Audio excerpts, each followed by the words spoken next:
PCC सभापति शरद पट्टनायक को कालीमाड़ मामलें कार्यानुष्ठान श्रृंखला भंग अभियोग में 5 जन कांग्रेस कार्यकर्ता को बहिष्कार करिछि दल। 5 जन को 6 वर्ष पर कांग्रेस बहिष्कार करा जाइछि। कांग्रेस 6 वर्ष पर बहिष्कार होइतिबा 5 जन हेउछन्ति राज्य कांग्रेस साधारण संपादक प्रकाश मिश्र एवं श्रियास्मिता पंडा, छात्र कांग्रेस संदीप राउतराय एवं आयन सासमल एवं युव कांग्रेस नेता अमरेश परिड़ा। गत जून 21 तारिख में कांग्रेस भवन में चांबर बसी पीसीसी सभापति शरद पट्टनायक आई समय कालीमाड़ करथिले विद्रोही कांग्रेस कर्मी। शरद पट्टनायक को कालीमाड़ करने सहित विरुद्ध में किछि युवक नाराबाजी करुवा देखा मिलता।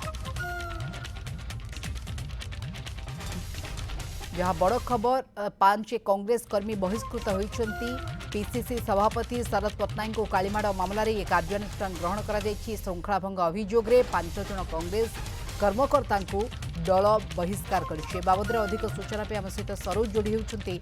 सरोज, ये पूरा घटना जो देखा वर्तमान एक्शन ग्रहण करा जाइछि। 5 जन जो माने कांग्रेस कर्मी से माने असंतुष्ट थिले एवं एहा फलरे से माने कालीमाड़ करथिले। कोन पूरा घटना भाव देखु गत शुक्रवार दिन कांग्रेस भवन जो पीसीसी सभापति बसी किछि युवक माने सीधासल कांग्रेस भवन आसीथिले एवं पीसीसी सभापति चांबर आड़ जाइथिले एवं कालीमाड़ करथिले।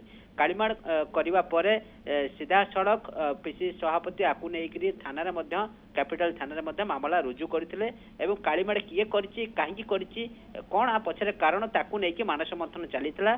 यारी भितरे कांग्रेस श्रृंखला कमिटी आज एक चिट्ठी जारी करिछि जोउतरे कालीमाड़ घटना संपृक्त हुआ 5 जन को कांग्रेस 6 वर्ष पर बहिष्कृत करा जाइछि। सेमाने होउछन्ति प्रकाश मिश्र जे कांग्रेस वर्तमान जनरल सेक्रेटरी अछन्ति से ता भितर रहिछन्ति।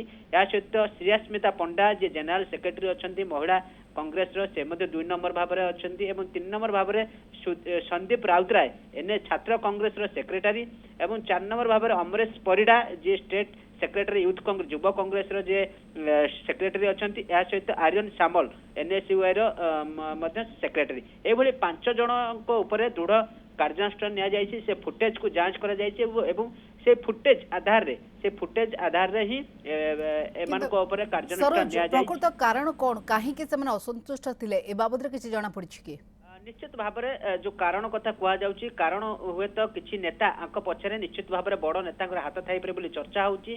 कारण जे बड़ी भाव में देखिए टिकेट बंटन रे जो अनियमितता हैला गोटे बड़ घटना सामना को आसिला एवं कह जाउछि जे जो बारंबार टिकेट परिवर्तन करबा एवं विशेष भाव में गोटे निर्वाचन मंडल रे जने संगठन करथबा बेले हठात आउ जन नेता को टिकेट देबा या सहित ठीक समय पांठी को जो एआईसीसी जो दलीय पांठी आसिला निर्वाचन खर्च भाई हुए तो ताहा ग्राउंड रे पहुंचला नहीं। आपको नेइकरी किछि नेतांग भितरे किछि दिन हेलानी असंतोष लागि रहितला एवं जार प्रतिफलन ए कालीमाड़ आधार रे हेछि बोली मध्य जा कुआ जाउछि। एवं सेही आधार निश्चित भाव रे अंक पछरे किछि बड़ नेतांग भूमिका रहिछि। आगो को ए घटना निश्चित भाव रे जणा पड़िबो जे पछरे आंकर की अछंती केउ को माने इंगित रे माने पछिकी कांग्रेस माने कालीमाड़ करथिले। निश्चित भाव रे आउ अल्प दिन भितरे ए घटना सब सामना को आसीबो। किंतु वर्तमान 5 कांग्रेस कर्मी को बहिष्कृत करा जाइछि। धन्यवाद तमाम सूचना पे सरोज हम से जोड़ीथिले।